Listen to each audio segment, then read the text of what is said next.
So what's up mga homies? So eto na naman, bagong taon, bagong yugto, New Year. Stuck pa rin ba yung mga kotse nyo? Boring pa din ba yung mga kotse nyo? Pagawa na kayo dito sa Notorious Motorsports, di ba? Paingayin na natin yung kotse nyo. Pabilisin naman natin para maiba naman, di ba? So itong customer namin na to, galing pa to sa Saraya, Quezon. So galing Quezon, imagine, pumunta pa dito sa Parañaque para lang magpagawa ng exhaust. Alam niyo kung bakit? Kasi may mga promo kami ngayon na pagka mura-mura. At syempre, magagaling yung mga gumagawa dito sa Notorious Motorsports. So eto na, papakita na natin. So ginawa natin dito is nilagyan natin siya ng HKS muffler, tapos nilagyan natin siya ng 2-inch piping. Yan. So syempre, meron tayong resonator na kinabit. So yung resonator na yan, yan ang pinaka-importante sa mga setup. So meron kasing mga shop, ang ginagawa nila, tinatanggal nila itong mga resonator para umigay yung kotse. Which is hindi dapat. Kasi nawawala ng back pressure yung kotse. Pag tinanggal natin to, pansinin nyo, lahat ng mga stock na muffler, mga stock exhaust na mga galing kasa or galing sa mga manufacturer, laging may resonator. So napaka-importante nito. Ang ginagawa natin sa Notorious Motorsport, nilalakihan natin to, nilalakihan natin yung piping.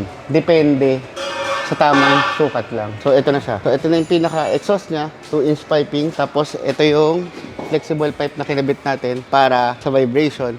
Tapos ilalagyan din natin ng headers, tinanggalan natin yung catalytic converter niya para bumilis, para umingay, at para tumipid sa gas. So dapat, syempre, pag nagpagawa kayo ng kotse nyo, dapat alam nyo kung bakit. Diba? Hindi yung porkit makapaglagay lang tayo ng tambutso, okay na. So dapat alam nyo yung purpose ng pinapagawa nyo. At syempre, magpagawa lang kayo sa mga gagaling at marunong. So what's up mga homies? So ito na yung finished product na ginawa natin.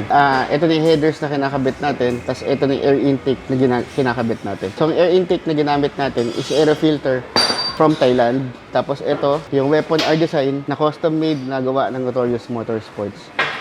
So ang purpose natin dito is umingay, bumilis at tumipid sa gas. So ngayon, tanggalan natin kung ano magiging tunog niya.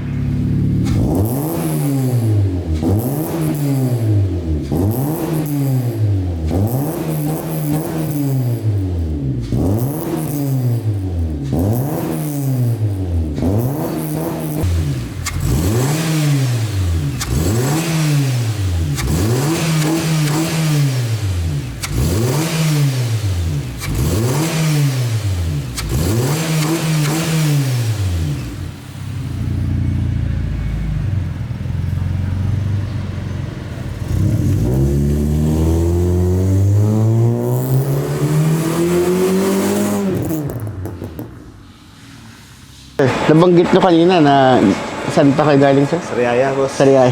Medyo malayo ba yung pumunta rito? Depende pag sa oras. Sa Pag siguro pag gabi, medyo mabilis. Mga ilang oras din? 3 hours, regular. Layo din. Siguro mga 1 hour na lang ngayon. So, kamusta sir yung pinagawa mong headers, intake, exhaust? Okay naman, boss. Sabi na yung tunog niya, medyo buo na, tapos malakas naman. Yung hatak niya, Oo, kamusta? nagbago din, nagbago. Nagbago rin. So, okay naman yung, ano niya, yung rev niya ngayon. Rev Hindi niya. siya delay. Okay. So, sige sir. Thank you po. Thank you po, thank you sa Notorious.